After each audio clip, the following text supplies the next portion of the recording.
안녕하세요, 여러분. 처음 인사드려요. 저는 서울 사는 29의 20대 여자이고요. 6살 연상의 남편이랑 3년 정도 교제를 하다가 작년에 결혼을 했습니다. 직업은 둘 다 보통의 월급쟁이 직장인이고요. 제가 대학 졸업하고서 쭉 다니던 회사가 있었는데 그만두고 한량한 세월을 보내다가 결혼 직전에 지금의 회사에 다시 들어갔거든요. 제 취업에 성공한 회사이기도 했고, 또 요즘은 혼자 버는 걸로는 여유 있게 살기가 힘들다고 하니까 절대로 직장을 그만두고 싶지가 않았어요. 그래서 악착같이 결혼하고 나서도 버티며 살아남으려 했습니다. 그런데 결혼하고 나서 얼마 지나지 않아 임신이 빨리 되어버리게 되면서 저는 더 이상 홀몸이 아니게 되었답니다. 요즘 또래 친구들에 비해서는 이른 나이에 결혼을 한 거고, 그래서 적당한 나이에 임신을 한 것처럼 보이지만 저 스스로에겐 너무나 빨리 찾아온 아이였어요. 회사 생활에 지장을 주는 임신이었기 때문입니다. 재취업을 한 지 얼마 되지 않은 초짜 20대 사원이나 다름이 없는데 회사를 다니다가 바로 결혼도 하고 임신까지 해버리니 저는 완전히 진상의 사원이더라고요. 누가 봐도 말이죠.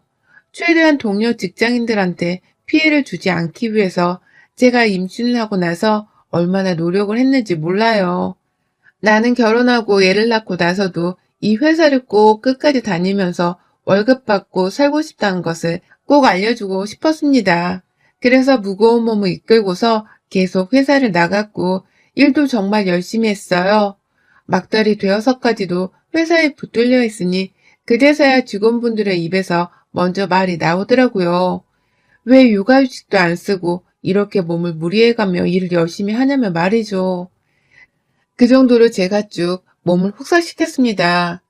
첫 애인데도 불구하고 뱃속의 애걱정도 제대로 하지를 않은 채로 말입니다. 제가 이렇게 직장을 오래오래 다니고 싶어 하는 데에는 다 이유가 있었습니다. 다 저 혼자 잘 먹고 잘 살고 그런 게 아니었어요. 저희 결혼하고 신혼집 차릴 때 그래도 남편이 모아놓은 돈을 조금이라도 가지고는 있는 줄 알았습니다.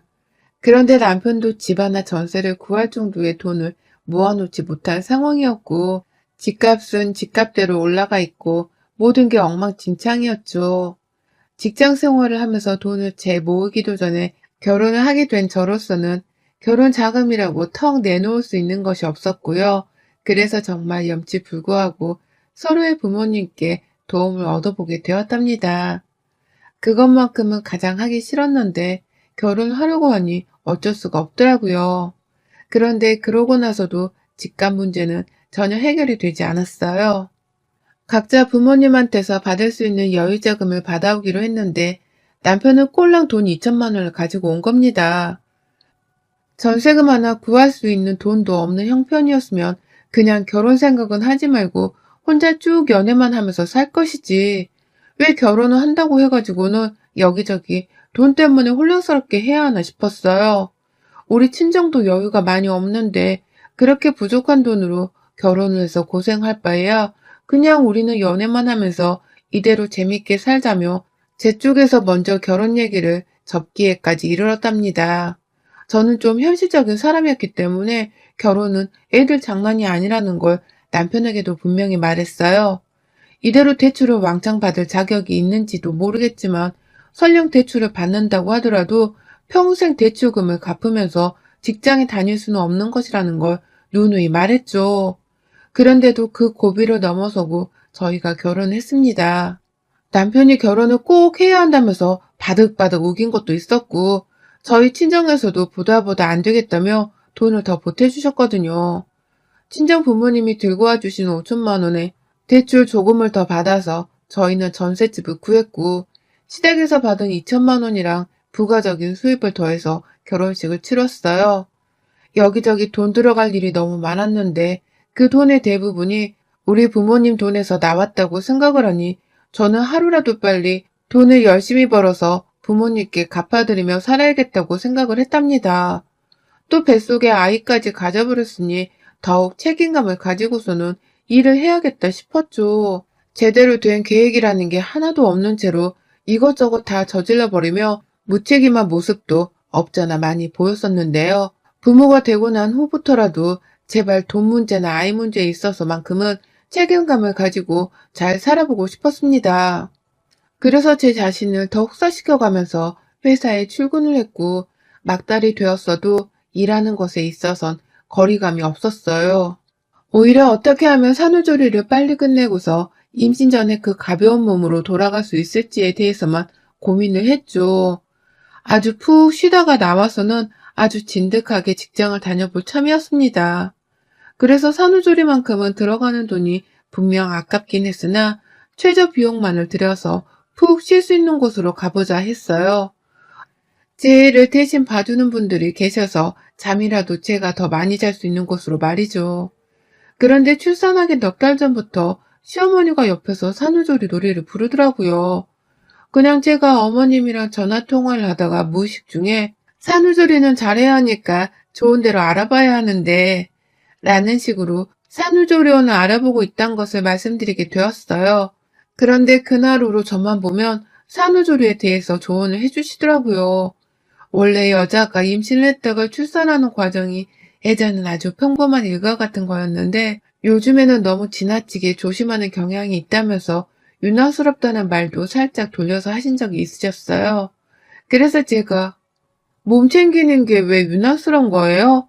요즘은 다들 애를 하나 아니면 둘밖에 낳지를 않으니까 이왕 낳는 거 좀 더 신중하고 또 몸 신경 쓰면서 산후조리를 하고 싶은 거겠죠. 라면서 대책도 없이 그냥 제 생각을 말씀드렸어요. 이런 논쟁을 시어머니랑 하게 되리라고는 상상을 못했기 때문에 제 완전한 생각도 아니었고 이런 생각을 굳이 해본 적도 없었지만 둘러둘러 말씀을 드렸죠. 빨리 복직을 해서 돈을 벌어야 한다는 말씀도 드리고 싶었으나 저희 친정 부모님이 돈을 더 많이 빌려주신 것에 대해서 자존심이 상했다는 말을 남편을 통해 들은 적이 있었기 때문에 그 말은 쏙 빼놓고 말입니다. 하지만 어머님은 제 말에 동의를 하면서도 점점 더 자주 산후조리에 대해서 말씀해주고 그게 다 필요 없는 것이라는 걸 아주 설교하듯이 해댔어요. 처음엔 그게 다 유난스러운 짓이라고 말씀을 하시더니만 제가 몇 번 그렇지 않다고 맞받아치고 또 공감을 못하는 모습을 보이고 나니 설득을 하기 시작하더라고요. 산후조리에 쓰이는 돈이 많이 든다던데 그 돈으로 차라리 자기가 더 나은 산후조리를 해주겠다고 말입니다. 자기가 저희 남편의 도련님까지 아들 둘 낳으면서 산후조리를 제대로 해서는 지금 건강하게 살고 있지 않냐고 하면서 시어머니라고 불편해만 하지 말고 오히려 엄마가 해주는 따신 집밥을 먹으면서 네 집에서 편히 쉴 수 있다는 걸 장점으로 생각을 하라고 하셨어요.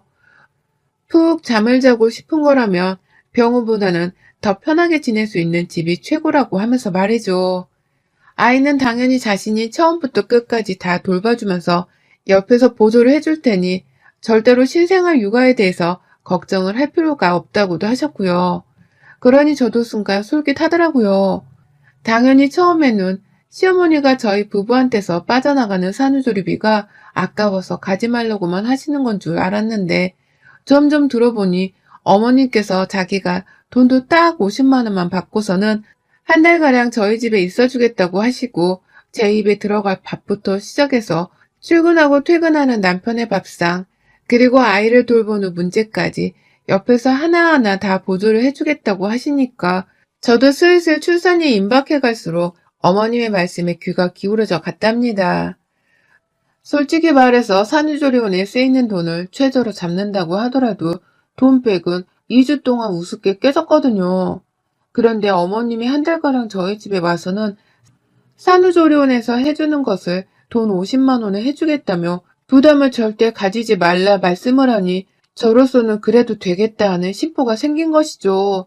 그리고 전 결국 더 큰 돈을 쓰면서 잠만 자고 올 산후조리원에 들어가느니 차라리 내 집에서 푹 자며 시어머니께 내 새끼를 맡기는 것이 더 낫겠다 싶었습니다.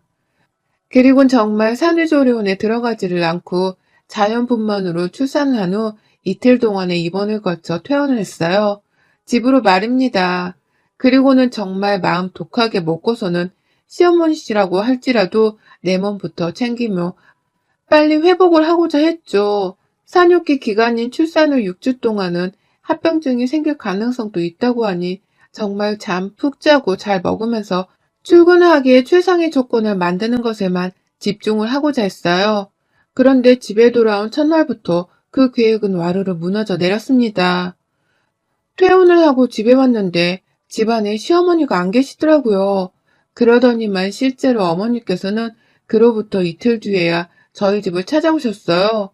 저 출산한 후에 자기 약속 있는 걸 깜빡한 바람에 바로 올 수가 없었다는 뻔한 거짓말을 하시면서 빈손으로 들어오더라고요. 그 바람에 저 집에 가면 뜨신 미역국을 바로 먹을 줄 알았는데 아무것도 못 먹고서는 결국 남편에게 SOS를 쳤고요. 남편이 해온 애매한 미역국을 먹으면서 제 아이까지 직접 돌봤습니다. 시어머니를 믿고서 산후조리원에 가질 않았는데 이건 뭐 시어머니한테 사기를 당한 것과 마찬가지인 기분이었어요. 그 이틀 동안 저는 남편 미역국을 받아 먹으며 살아나려 하던 입맛이 뚝 떨어졌고 남편이 출근한 동안에 저는 혼자서 애를 보느라 정말 누워있는 건 그림의 떡이었어요. 그러다 어머님이 오셨는데 빈손으로 찾아와서는 미역국 해놨네? 그럴 줄 알았다. 원래 여자는 생존 본능이 있어서 지 먹을 건 알아서 해먹더라. 라면서 남편이 해놓은 미역국을 구경만 하며 추가 요리는 하지 않으셨고요. 오히려 남편이 해놓은 그 미역국을 직접 한 그릇 먹겠다며 잡수시고는 맛대가리가 없다고 짜증을 부리셨어요. 그래서 제가 그거 남편이 해준 거예요. 어머님이 집에 안 오시는 바람에 라면서 떽떽거리면서 말씀을 드리니 어머님이 멋쩍어 하면서 말씀하시더라고요. 그래, 남자가 밖에서 돈 벌다 보면 요리는 못할 수 있는 거지. 어쩐지 맛이 좀 모자르다니. 그래도 우리 아들 기특하네. 마누라 준다고 미역국도 다 만들고. 라고 말입니다. 도무지 요리를 하겠다는 모습이 전혀 보이지도 않았고 준비를 하지도 않는 어머님의 모습에 상당히 당혹스러웠어요. 그럼에도 불구하고 우리 집에 왔다는 것 자체가 산후조리를 도와주려 오신 것일 테니 저는 일을 맡기고자 했습니다. 좀 자야겠으니 애를 돌봐달라 하면서 말이죠. 그런데 어머님 본인이 주무시더라고요. 방 안에서 아이한테 모유수유를 하고서는 애를 좀 봐달라고 하면서 어머님을 부르는데 아무리 부르고 또 불러도 반응이 없으신 거예요.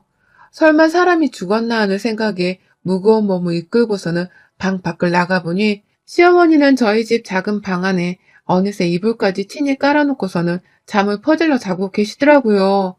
산후조리를 해주겠다고 온 사람이 산모가 모유수유를 하는 사이에 이불 깔고 드러누워 잘 생각을 했다니.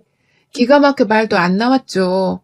그날 시어머니는 남편이 퇴근을 할 때까지 아주 코까지 골아가시면서 편하게 잠을 자셨고 저는 누가 출산을 해서 휴식을 취하고 있는 건지 분간도 안 갈 만큼 저 혼자 얘를 돌보다가 미역국도 직접 끓여 먹기까지 하며 제 몸을 저 스스로 챙겼습니다.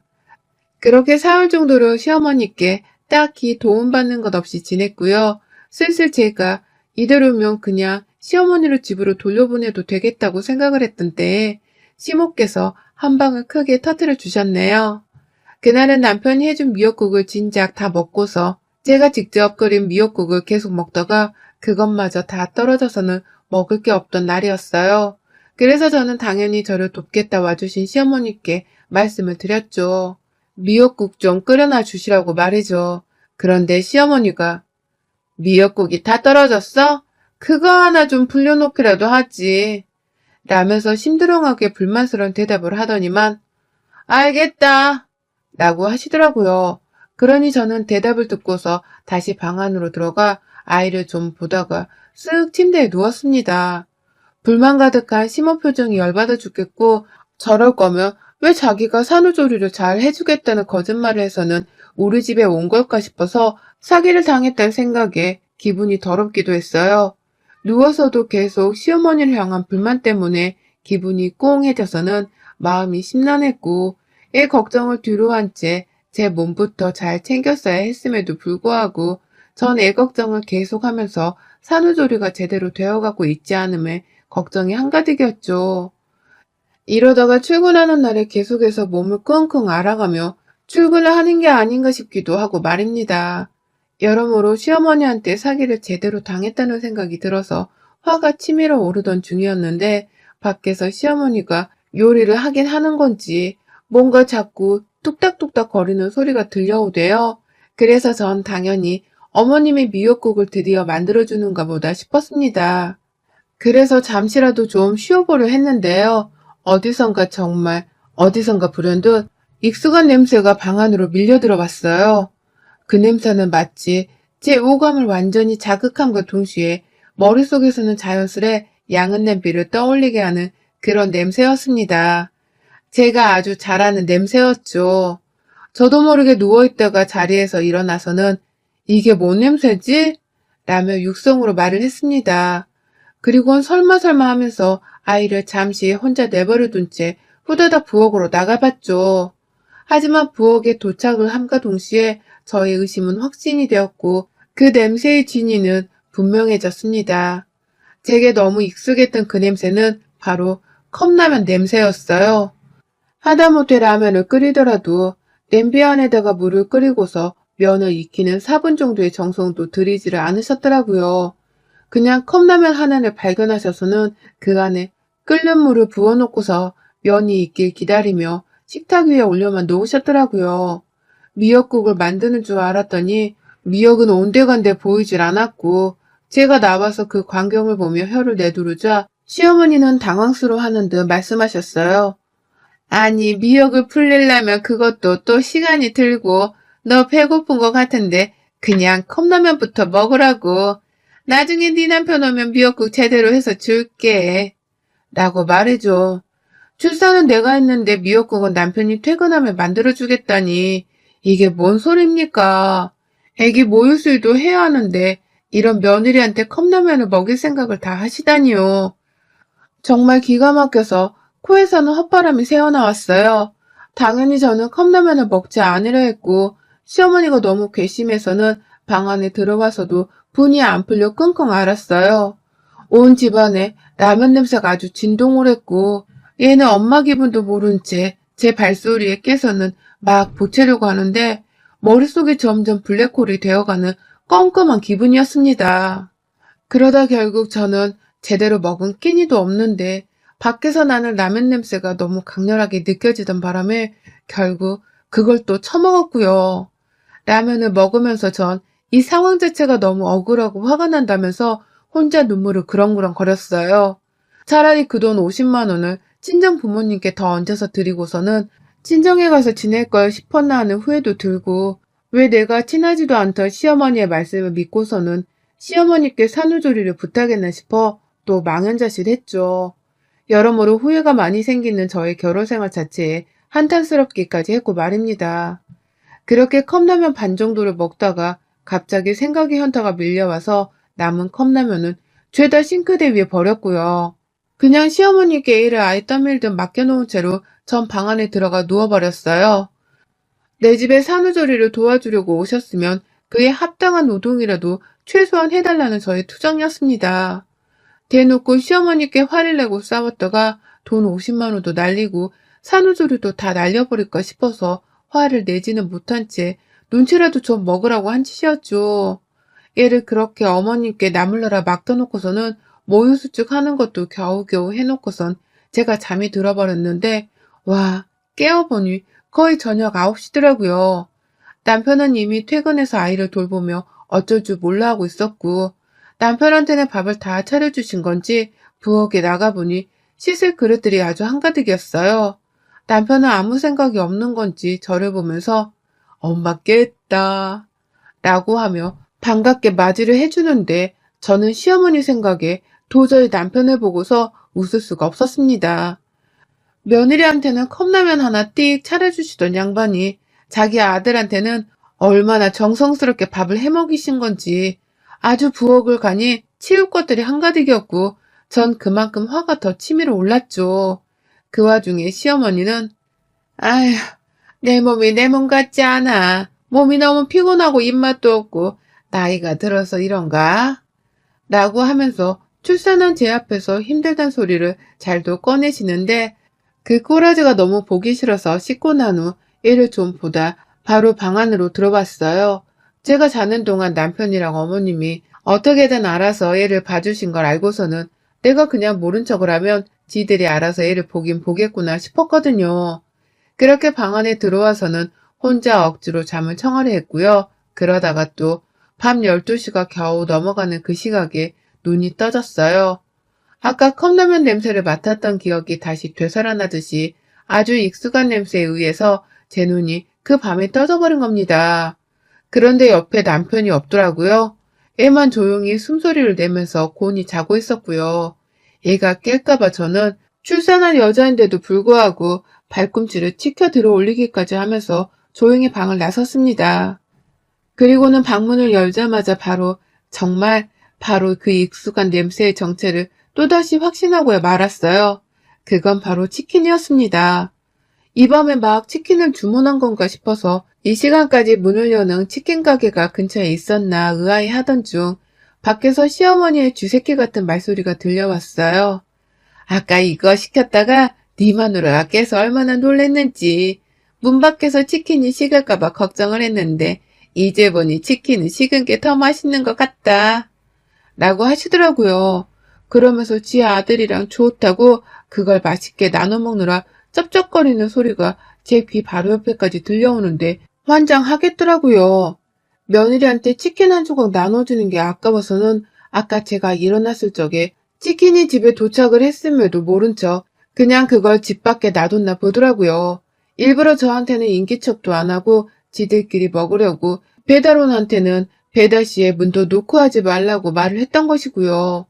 그러니 저는 아무 눈치도 채지 못한 채 컵라면 반만 겨우 먹고 잠이 들었다가 일어나서도 뭐 하나 얻어먹지를 못한 채 굶주려 하면서 억지로 잠을 들려 했었고요. 제가 속에서 천불이 내고 있던 그 사이 시어머니는 더 영악한 짓을 하면서 저 혼자 치킨을 주문하고 지 아들하고만 먹으려 했던 겁니다. 그걸 또 이 새벽에 저하고 아이가 모두 잠든 사이에 둘이서만 쪼르르 부엌에 나와서는 그걸 처먹고 있는데 그러니 저 두 모자의 행복에 찬물을 끼얹어 줘야겠다 싶었죠. 뭘 쳐드시고 있나? 라면서 불현듯 나타나 두 사람한테 말을 거니 시어머니는 귀신이라도 본 듯 소리치며 자빠지려 하셨고 남편도 놀랬다가 심장을 부여잡고 여보 라고 절 부르더라고요. 그리고 저는 놀래 자빠진 시어머니가 더 놀라시길 바라는 마음으로 눈앞에 있는 치킨박스 하나를 통째로 들고서는 싱크대 위에 가져다 버렸어요. 그리고 물을 틀어버렸죠. 어머님은 저한테 오늘 컵라면 하나 겨우 만들어주시더니 산후조리도 안 하는 남편한테는 저녁밥도 차려주시더니만 야식도 시켜주셨나봐요. 누가 보면 이 사람이 애를 낳은 줄 알겠어요. 라고 말을 하면서 시어머니를 노려보니 남편은 컵라면만 먹었다고? 당신이? 라면서 저를 따라서 시어머니를 쳐다보더라고요. 아무래도 시어머니가 남편한테는 저한테 산후조리를 잘 시켜주고 있다는 거짓말을 하셨던 것 같아요. 그러니 남편도 제가 컵라면 하나만 먹으면서 산후조리를 하고 있었던 사실에 많이 놀란 듯 보였고요. 제 손이 부르르 떨리면서 시어머니를 노려보고 있자 남편은 그러더라고요. 자기야 미안해.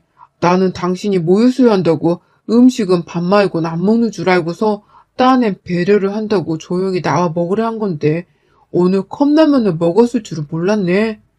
라고 말이죠.